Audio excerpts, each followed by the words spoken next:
स्वागत करेगी, अभिनंदन करेगी। नीति चिन्ह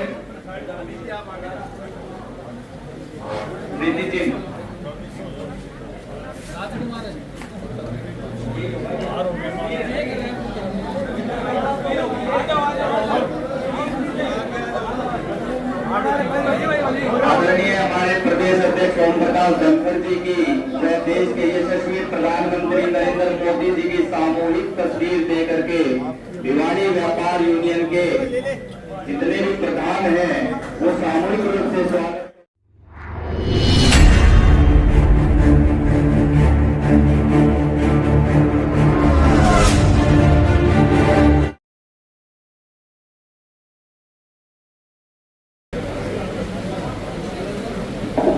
नगर व्यापार मंडल के प्रधान भानु प्रकाश जी, व्यापार प्रकोष्ठ के नवीन गुप्ता जी, और जिनका नाम नहीं लिया उनका भी बहुत बहुत अभिनंदन।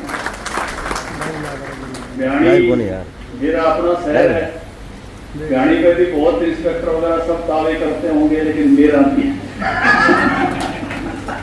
जैसे चलाल साहब कह रहे थे वो क्या मेरा, वो क्या मेरा, इसलिए तो भाई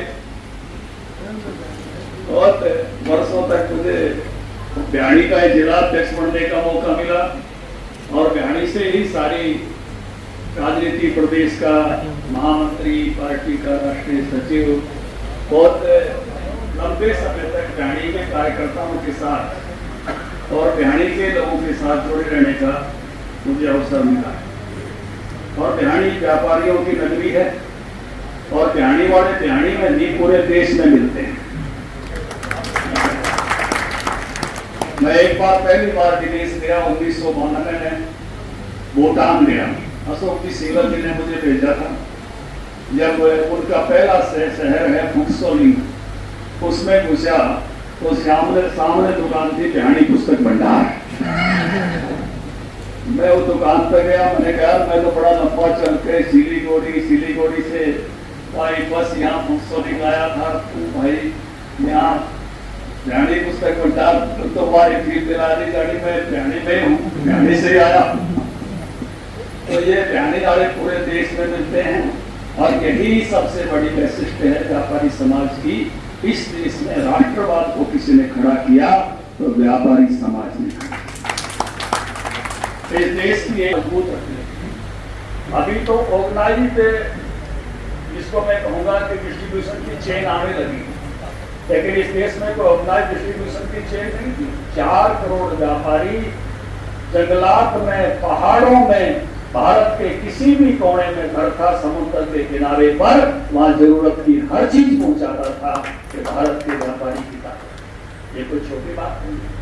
दुनिया के और देश इस तरह के ऑर्गेनाइज्ड वे से नहीं चलते, वहाँ केवल ऑर्गेनाइज्ड सिस्टम चलता था। अभी हमारे यहाँ फ्लिपकार्ट, अमेजन, कई प्लेयर आ गए हैं जो ऑर्गेनाइज्ड से चीजों को पहुँचाने का काम करते हैं, लेकिन व्यापारियों ने, और उनमें मानवीयता भी रहती है। ऐसा नहीं है कि कोई बिना मानवीयता के ये काम करते हों। ग्राहक पर पैसा है, नहीं है, कब नहीं है, ग्राहक को हमेशा चीज मिलती थी। इस प्रकार से जो एक संबंध होता था। और मैं ये भी कहूँगा कि ये तो ठीक कह रहे हैं कि व्यापारी ऊपर भी बैठे हैं, लेकिन व्यापारी से घाटा भी खुल रही है। जहाँ चारों तरफ किसी भी प्रकार के लोग हों, वहाँ एकला दुकान खोल के और उनके बीच में आराम से अपने दुकान। बहुत सारे ठाड़े लोग देश भर में नौकरी करके उल्टे अपने काम में आ जाते हैं, लेकिन व्यापारी देश के हर कोने में जाकर, अब तो दुनिया के हर कोने में जाकर काम करता है। इसलिए, और जो उसका भाव है, जो सामाजिक कामों का भाव है, मुझे याद है मैं पार्टी का नेशनल सेक्रेटरी बना तो वेंकैया नायडू जी उस समय राष्ट्रीय अध्यक्ष थे। तो उन्होंने हमारे को एक मीटिंग में कहा कि धनखड़ जी, जातिवादी कार्यक्रमों में हमारे पदाधिकारी जो है वो उस प्रकार से हिस्से नाम ले, जिस प्रकार से उसमें से कोई जातिवाद का रंग दिखाई दे, हमारी पार्टी राष्ट्रवाद, ऐसा उन्होंने कहा। लेकिन उसके साथ साथ उन्होंने एक बात और की, उन्होंने कहा कि व्यापारियों के सम्मेलन में जरूर जाना। उन्होंने कहा कि ये व्यापारी लोग केवल अपने लिए नहीं, समाज के लिए भी काम कर रहे हैं। ये वेंकैया नायडू जी की उस समय की जब वो पार्टी के राष्ट्रीय अध्यक्ष थे तब की कही हुई बात मैंने बीजेपी को अपने शब्द नहीं कहे, उनके शब्द रहे हैं। उस समय उन्होंने ये बात कही और ये है भी। एक समय में आप देखते थे कि सभी कामों में व्यापारी समाज का बहुत बड़ा योगदान, चाहे वो शिक्षण संस्थाएं हों, चाहे वो धार्मिक संस्थाएं हों, चाहे सामाजिक संस्थाएं हों, सब में बड़ा योगदान रहा है। और जैसे मैंने कहा कि आदर्श क्या, आदर्श क्या, तो आदर्श कौन है? मामा से जो देश के लिए अपना पैसा लगाते वो आदर्श। यानी हमारे यहाँ उसी की पूजा, लेकिन उसकी पूजा नहीं, जिसके पास पैसा है उसकी पूजा नहीं। हम अपने घरों में देश के जो सबसे बड़े धनी लोग हैं उनके फोटो नहीं लगाते, उनकी फोटो नहीं लगाते है ना। धनी लोग बहुत सारे देश में, उनकी लिस्ट आती है। कई तो देश में बहुत बड़े धनी है, दुनिया के धनी है, लेकिन किसी के घर में उनकी फोटो देखी है? हम उनकी फोटो लगाते हैं जिनके पास कपड़े नहीं है, लंगोट में है, थोड़े कपड़ों में, कम साधनों में। क्योंकि हमारे यहाँ धन होने का सम्मान नहीं हुआ, हमारे यहाँ धन के होने के बाद उसको अच्छाई के लिए लगाने का सम्मान हुआ। इसलिए भावना चाहिए, इसलिए उसका आदर। हमारे यहाँ आदर कमाएं और कमा के फिर लगाएं, उसका आदर यहाँ है। इसलिए जितने भी चैरिटी की संस्थाएं हैं, धार्मिक संस्थाएं हैं, हम सब उसको इसलिए आगे बढ़ चढ़ के भाग लेते हैं। जो गौशाला है, जो मंदिर का काम है, ये किसी भी तरह का सामाजिक काम है, क्योंकि हमको मालूम है कि हमारा आदर्श केवल कमाना नहीं है, कमा के उसको सामाजिक के लिए लगाना है। ये संस्कार सदा से व्यापारी समाज के रहा है। मैं 9 सालों के इन वर्षों की बात जरूर करना चाहूँगा। आपको याद होगा एक समय ऐसा था कि हमको अपना सोना गिरवी रखना पड़ा, याद है?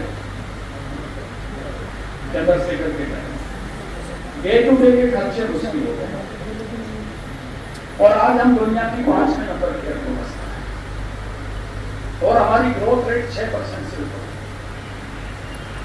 हमसे ऊपर केवल 4 देश बचे, जापान, जर्मनी, चीन और अमेरिका। अगर मैक्रो इकोनॉमी, मैक्रो कहते हैं बड़ी, मैक्रो इकोनॉमी मजबूत होती है तो ही माइक्रो इकोनॉमी मजबूत होती है। गलत तो नहीं कह रहा। हमारे पड़ोस में पाकिस्तान की हालत हम देख रहे हैं, हमारे पड़ोस में श्रीलंका की हालत हमने देखी है। हमने इंग्लैंड की प्राइम मिनिस्टर को रोकते हुए इस्तीफा देते हुए, जो इंग्लैंड दुनिया भर में ये कहता था व्हाइट मैन बर्डन, कि हम सफेद लोगों की जिम्मेवारी है कि दुनिया को ज्ञान सिखाएं, दुनिया को सभ्यता सिखाएं, और इसलिए हम दुनिया में राज करते हैं। वो जो व्हाइट मैन बर्डन वाले लोग थे, जिनके बारे में यहाँ रागनी गाई जाती थी, सूरज तक भी छिपता नहीं था तेरे राज में, वही नूर का हीरा लगता तेरे ताज में। जब उनकी प्राइम मिनिस्टर ने रोते हुए इस्तीफा दिया तो भारतीय मूल के बेटे ने उनकी अर्थव्यवस्था संभालने की जिम्मेवारी ली। पीछे से हमने जहाज खरीदे थे, आपको याद है? इंग्लैंड से और अमेरिका से 3-4 महीने पुरानी बात, और काफी सारे सैकड़ों की संख्या में इकट्ठे जहाज खरीदे थे। और उस समय टेलीफोन आया था बाइडेन का और ऋषि सुनक का, हमारे प्रधानमंत्री को थैंक यू बोलने के लिए कि इस समय में, इस कठोर समय में आपने हमारी अर्थव्यवस्था को मजबूती दी, हम आपको थैंक यू बोलते हैं। और आपको लगता है कि थैंक यू भी फिर आने वाला है? एक दिन में 25,000 करोड़ के हम शिकारी ड्रोन खरीद रहे हैं।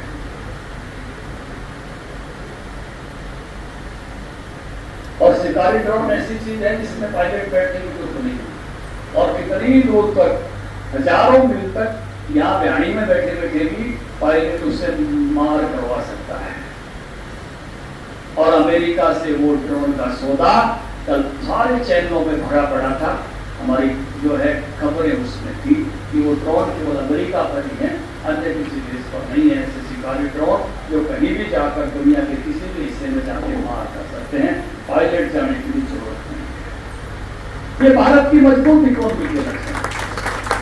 और इस मजबूत इकोनॉमी के साथ हम एक और रास्ते पर बढ़े।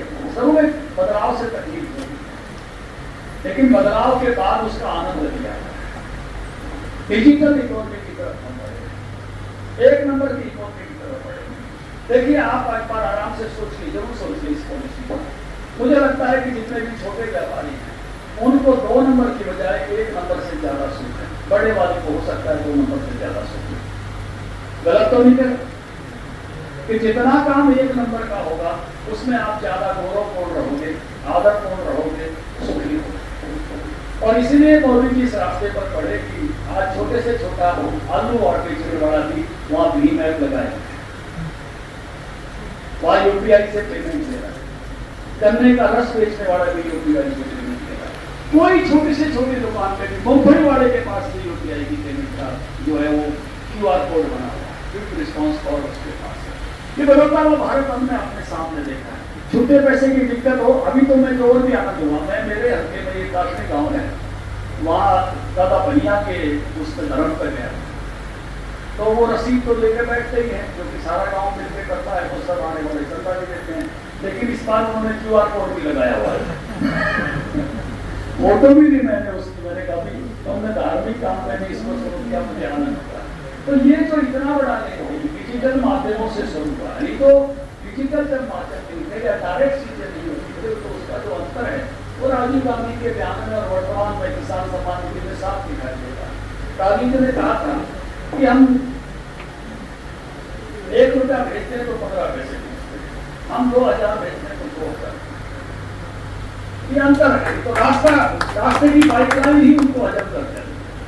लीकेज बहुत ज्यादा, लीकेज इसके कारण से खत्म हुई, और इसके कारण से पैसा अगर आखिरी आदमी पे आता है तो वो पैसा कभी भी आखिरी आदमी पर टिकता नहीं है। आखिरी आदमी पर आया हुआ पैसा हमेशा व्यापार को मजबूत करता है। गलत तो नहीं करता, क्योंकि पैसा रोकने वाले तो बड़े व्यापारी होते हैं, बड़े लोग होते हैं। आखिरी व्यक्ति के पास तो जब भी पैसा आता है वो जल्दी से जल्दी बाजार में संतुलित होता है, उसकी आमदनी हमेशा बढ़ जाती है। एक और चीज जो अभी आने वाले समय में आप लोगों ने समझनी पड़ेगी और जिस पर बोलना भी पड़ेगा, वो चीज ये है कि बहुत सारी सरकारें केवल और केवल रेवड़ी बांटकर जन आदेश को लूटना चाहती है, झूठ के आधार पर भी लूटना चाहती है कि हम कुछ ऐसी घोषणाएं करते हैं। अब आप व्यापारी, अगर आप जितना पैसा कमाते हो उतना ही पैसा घर के खर्चे में लगाते जाओगे तो क्या व्यापार आगे बढ़ सकता है? या आगे के इन्वेस्टमेंट के लिए कुछ निकालते हो? सीधा सा सवाल है, पूछ रहा हूं। निकालते हो ना आगे के इन्वेस्टमेंट के लिए? वो 10, 20, 25%, 30% पैसा आगे के इन्वेस्टमेंट के लिए निकालते हो। देश की कुल इकोनॉमी में अब 31% पैसा आगे के इन्वेस्टमेंट के लिए निकलता है, जिसको कैपिटल बजट कहते हैं। एक रेवेन्यू बजट होता है जो तनख्वाह पर 2% की नीतियों पर जाता है, योजनाओं पर जाता है, जिससे ये 152 भी बना है। आपको मजा आ रहा होगा जाने, वो जो जयपुर हाईवे बना है, ऑर्बिटल ट्रेन बन रही है, अभी जितने भी नई चीजें आप कर पाती है सरकार, वो इसी पर कर पाती है। हरियाणा सरकार का भी इतना है, लेकिन पंजाब सरकार का घट गया, बजट ही घट गया, और पूंजीगत बजट को 10% है। और एक बटन गलत दबाने से क्या असर आता है? क्या पंजाब में नई सरकार बनने के बाद व्यापारी सुरक्षित है या डर में? आपकी तो बात होती होगी, व्यापार भी होता है। मेरे सवाल का अंदर से जवाब दीजिए, क्या खुशी में है, बढ़त में है या चिंता में? तकलीफ में है ना कहीं? इस सोच में है कि जिस प्रकार का वातावरण वहां नई सरकार बनने के बाद करना, क्योंकि सुरक्षा का वातावरण, अच्छा वातावरण, यह हमेशा व्यापार के लिए बहुत जरूरी है। अच्छा वातावरण अगर नहीं है और इस प्रकार की घटनाएं, आतंकवाद जैसी घटनाएं घटित होने लगती हैं, किसी पर भी अटैक होने लगता है, किसी की भी संपदा पर अगर लोग उसको कब्जाने लगते हैं, तो जिस प्रकार का वातावरण उस पैसे में बनता है तो इसकी समझ रखनी होगी। तो दोनों चीजें, क्या रेवड़ियों का बजट बनने से क्या देश की इकोनॉमी मजबूत होगी, क्या प्रदेश की इकोनॉमी मजबूत होगी? क्योंकि ये कहते हैं आप जैसे व्यापारी कि जब पैसा हम केवल कंज्यूमर गुड्स पर खर्च करते हैं तो 3 बार घूमता है, और हम उसको आगे के इन्वेस्टमेंट पर, ढांचागत कामों पर खर्च करते हैं तो 7 बार घूमता है। हमारी इकोनॉमी जो मजबूत हुई है, कोरोना के समय में जो मजबूत हुई है, मोदी जी ने इंफ्रास्ट्रक्चर के कामों को कभी नहीं छोड़ा। वो लगातार इस पर काम करते हैं और इसलिए समझना पड़ेगा। सब पार्टियां अब रेडियो की उस पर आ रही हैं कि हम ये कर रहे हैं, ये कर रहे हैं। तो इस नाते से हम ये समझें कि देश की इकोनॉमी किस बात से मजबूत होने वाली है। एक मजबूत देश चाहिए, एक मजबूत इकोनॉमी चाहिए, या केवल और केवल लोग अपनी बातें करके सरकारों का जनादेश सुनने वाले लोग के बाद आवश्यक रूप से सबके ध्यान में आनी चाहिए। दूसरा बड़ा मुद्दा है जो मैं बालकृष्ण जी को हमेशा कहता हूँ कि वो एक लीडर बनता है जो भविष्य की बात है। जैसे मोदी जी देखिए, आज हम दुनिया के तीसरे नंबर के बड़े कार बनाने वाले, दूसरे नंबर के बड़े मोबाइल बनाने वाले। हम जब पढ़ते थे, मेरे टाइम के कुछ स्टूडेंट, जब हम इतने भविष्यवादी नहीं थे, हम क्या सोचते थे, हमारे मास्टर जी हमको क्या बताते थे स्कूल कॉलेज में, वो कहते थे भाई 100 में से 35 नंबर लेने। कौन कौन है 35 नंबर वाले? आप कहिए, ये बात सुनी। हमारे में एक मास्टर जी थे, वो कहते थे कि हमको सागर में से केवल कागर पढ़नी, कौन कौन से सवाल याद करना। लेकिन आजकल क्या है, स्टार्टअप करना, नई चीज कैसे करें, कौन सी नई चीज करें, कौन सी नई चीज करके आगे जाए, कौन सी नई चीज में से हम पैसा कमाएं। और मुझे लगता है कि जिस प्रकार से देश का युवा, हमारे इलाके के लोग, प्रदेश के लोग इस तरह से स्टार्टअप में नई चीजों में आगे आते हैं, मुझे बहुत आनंद होता है। नई नई चीजों में मैं जब जाता हूँ, मुझे बुलाते भी और उनके कार्यक्रमों का जब हिस्सा बनता हूँ। पीछे दिल्ली में एक स्टार्टअप का कार्यक्रम था, हरियाणा के बच्चे कर रहे, उन्होंने मुझे बुलाया, मैं भाषण करके आया। मैंने फोन किया, बालकृष्ण जी सुनिए, उनका भाषण सुन रहा था। भाषण के बाद मैंने आके बातचीत की। शाम को पूछते हैं ना, ठीक रहा, ठीक रहा, अभी भी पूछेंगे बालकृष्ण जी बात ठीक हो, ठीक नहीं थी। तो ऐसे ही मैंने फोन लगाया, क्योंकि मेरा ठीक रहा बातचीत करना। बोला जी हाँ, हमारा 6 करोड़ के वो एग्रीमेंट हो गए, बहुत अच्छा रहा। यानी एक साधारण से कार्यक्रम है जिसमें 50-60 लोग थे, मैं तो केवल अपने भाषण की बात कर रहा था। वो मेरा मेरे 6 करोड़ के एग्रीमेंट इस कार्यक्रम में मुझे बहुत ही अच्छा। एक कार्यक्रम में नहीं गया, गाँव में गया, बीगल गाँव, मेरे जिले में बीगल, वहां में गया। हैंडबॉल की प्रतियोगिता, हैंडबॉल की प्रतियोगिता सिंथेटिक ग्राउंड पर हो, नेशनल लेवल की प्रतियोगिता हो, गाँव में सिंथेटिक ग्राउंड पर। और मिलिट्री की टीम थी, बीएसएफ की टीम थी, सीआरपीएफ की टीम थी, सीआईएसएफ की टीम थी, बाकी अन्य राज्यों की टीम। मैं एक आधा पौना घंटा ट्रेन में रहा, की बात लेके आ गया। बाद में पूछा ट्रेन कौन करा रहा है, कि सिंथेटिक ग्राउंड किसने बनाया, ये कैसे खर्चा कौन कर रहा है? गाँव के बच्चे कर रहे हैं, मैं इतना पैसा कर रहे हैं। बोला हमारे गाँव के बच्चों का 1000 करोड़ का बिजनेस है, हमारे गांव के लड़कों के बुर्ज खलीफा में फ्लैट। ये पर्यावरण लोग नई नई चीजों पर जा रहे हैं। हमारे गुड़गांव में एक मुझे गौशाला हुआ, जयप्रकाश जी के डिपार्टमेंट से गौशाला जानते हैं, जगदीश से विकलांग गायों की गौशाला खोले। मुझे वो ले गया, मेरे बेटे की एक अकेडमी है, जरा चलो एक बार टीटी की टेबल टेनिस। मैंने कभी टेबल टेनिस खेली नहीं, क्योंकि गेम भी इतना छोटा सा होता है, बाल दिखे ना।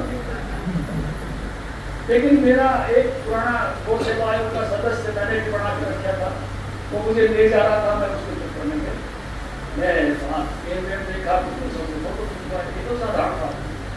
फिर वो चाय पिलाने लगा, तो एक कमरे में कई सारे कंप्यूटर मुझे मिले, और उनकी जो बहू है उसने कहा कि ये दुनिया के सारे टेबल टेनिस के गेमों की रिपोर्ट, और ये थर्ड एम्पायर का काम, पूरे वर्ल्ड के लिए सर्विस में, कि किस गेम में ये फैसला नहीं हो कि कौन सा नंबर ठीक मिला और कौन सा।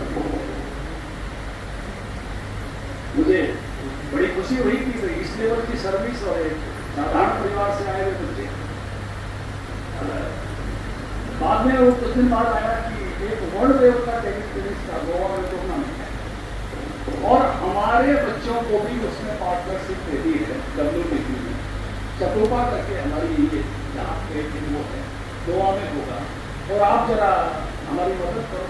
तो मुझे क्या करना है, एक बार मनोरंजन खाली जिसे कह दो उसी को एक्स्ट्रा है, एक बार वहाँ के मंत्री जी को कह दो, फिर मंत्री जी को कह से कहा कि गेम का जो लेवल था उसके कारण अनुराग ठाकुर भी आए, गोवा के खेल मंत्री भी आए। और मुझे भी उनकी लिहाज में जब मैंने ये बुलाए तो 4 दिन मुझे भी गोवा रहना पड़ा। जो टेबल टेनिस कभी नहीं देखता था वो मैच देख रहे हैं। भैया बहुत अच्छा कर रहे हैं, नई चीजों पर ध्यान दो। देखिए पुरानी उसी चीज पर चिपके रहे तो तरक्की नहीं। आपको एक पहले चाय बेचता था खुली, आजकल बिकती है नहीं, बदलना ही पड़ेगा। एक भी खुली चाय की दुकान है ध्यानी में। कोई भुजिया बेचता था, इतने हलवाई भुजिया बनाते थे। अब कोई है भुजिया बनाने वाला हलवाई, एक आप पूरे शहर में हो तो मुश्किल। लेकिन हर हलवाई भुजिया बनाता था, कोई उसकी ब्रांडिंग नहीं थी, कोई हल्दीराम नहीं था, कोई पेप्सी वाला नहीं था, कोई और नहीं था, बल्कि चिप्स तो सारी घर में बनानी पड़ती थी। ये जो बदल है इसको समझ और दुनिया के लीडर बनिए कि दुनिया में हम क्या क्या दे सकते हैं। हमारे जैसा फैशन कहीं नहीं, हमारे जैसे कपड़े कोई और किसी के पास नहीं है, ना कोई बनाता है ना कोई पहनता है। बड़े मोनोटोनस हैं, देख देख कर बोर हो जाए आदमी। गलत तो नहीं कह रहा, हमारे जैसे गहने किसी को नहीं है। दुनिया की महिलाएं मरती हैं, पानी तो गहनों का शहर है।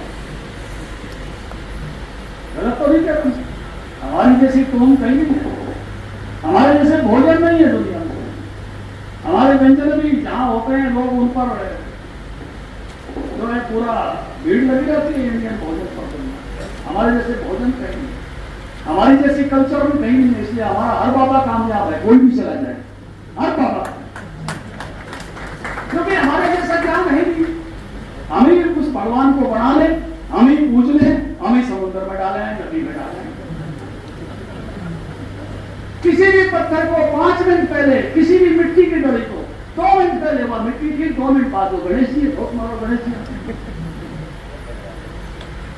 2 मिनट में गणेश जी बनाते हैं। और आयोजन होते ही हम आकार में भी हैं, निराकार में भी, हमारी कौन बात नहीं। कोई निराकार में ही फंस करेंगे, खाली मुसलमान वो आकार की बातें नहीं कर पाते। हम आकार में भी हैं, निराकार में, क्योंकि हम मानते हैं आकार भी उसका है, निराकार भी। अच्छा मैं तो रिकॉर्डिंग कर रहा हूँ यार, उन लोग बात तो करो। आकाश में भी वही है, अग्नि में भी वही है, वायु में भी वही है, सब में वही है। इसलिए हमारे जैसे बाबा का ज्ञान कहीं हो नहीं सकता। इसलिए हमारा जो भी बाबा गया वो सारा का सारा कुछ हमारी कल्चर की बिल्कुल है। हमारी संस्कृति में लोगों का बहुत इंटरेस्ट है, इसलिए हमारी जैसी कहानियां भी कहीं नहीं। जितनी कहानियां अच्छी हमारी हैं दुनिया में बिकती है, उसकी जैसी कहानी भी दुनिया में। इसलिए हमारी जो अच्छाइयां हैं उनको खोजें, और हमारी अच्छाइयों के साथ कैसे हम दुनिया को क्या नया दे सकते हैं। स्टार्टअप्स के साथ क्या नया डिलीवर कर सकते हैं, क्या नए तरीके से कर सकते हैं। मुझे खुशी है आज दुनिया की फार्मेसी हम पूरे अफ्रीका को 50% दवाई हम देते हैं, अमेरिका को 40% दवाइयां हम देते हैं। जितनी दवाइयां WHO रिकमेंड करता है उसकी 70% जेनरिक दवाइयां हम देते हैं। दुनिया की फार्मेसी, जैसे डेनमार्क को कहते हैं यूरोप की भैंस है, हम दुनिया की फार्मेसी। हम मोबाइल और गाड़ियां बनाने का हब बन गए पूरी दुनिया, बहुत चीजों में हम आते हैं। इसलिए आप इस तरह से तेजी के साथ आगे बढ़ सकते हैं, क्योंकि देखिए हमारी जैसी कई बार अहंकार भी माना जाए, लेकिन हमारी जैसी बुद्धिमत्ता है नहीं। हम इस्तेमाल ना करें वाले बात है, क्योंकि दुनिया में चले जाओ कहीं भी, दुनिया की बड़ी बड़ी कंपनियों के CEO कौन है, दुनिया में सबसे अच्छे डॉक्टर कौन है।